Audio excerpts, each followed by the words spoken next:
চেষ্টা করলাম, শেখার চেষ্টা করছি আস্তে আস্তে। আমি আগে কখনো বাসখালীতে আসি নাই, আস্তে আস্তে শিখে যাবো। আপনাদের বাসখালীর অনেক কৃতি সন্তান এনসিপিতে আছে, বাসখালী নিয়ে অনেক ভালো ভালো কথা শুনছি এবং আস্তে আস্তে দেখলাম বাসখালী প্রাকৃতিকভাবে এত সুন্দর, সেই জন্যই বোধহয় বাসখালীর মানুষও খুব সুন্দর।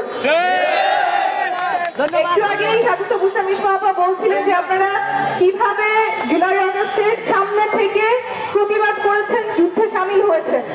আমাদের যুদ্ধ শেষ হয় নাই, যুদ্ধ অনেক বাকি। আমরা আজকে আসছি এনসিপি থেকে, এনসিপি নতুন একটা দল, আমরা সবে শুরু করছি, কিন্তু আমাদের স্বপ্ন অনেক বড়।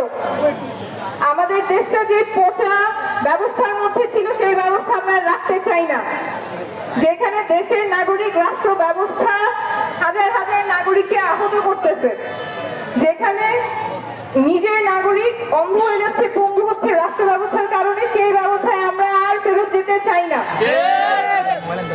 আমরা চাই যে কোনো সাধারণ নাগরিক ন্যায্য বিচার পাবে, কোন দলীয় বিবেচনায় তার বিচার কার্য ব্যাহত হবে না।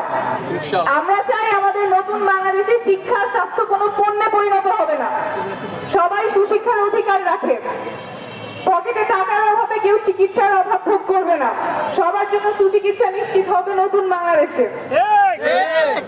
আমাদের এই বড় স্বপ্ন পূরণ করতে আপনাদের সবাইকে একসাথে কাজ করতে হবে। একটু আগে আশা ভাই বলছিলেন যে রাজনীতি করতে এসে আমরা দেখতেছি যে রাজনীতি কেমন ছিল আগে, কেমন আমরা স্বপ্ন দেখতে চাই। একটা ধারণা আমাদের মধ্যে আছে যে সব রাজনৈতিক দল বোধহয় এক, কেউ মানুষের স্বার্থে কাজ করে না, সব নিজের স্বার্থে কাজ করে। আমরা সেটা বদলে দিতে চাই। এনসিপি কাজ করবে জনগণের স্বার্থে, এনসিপি কাজ করবে নাগরিক মর্যাদা এবং অধিকার রক্ষার স্বার্থে।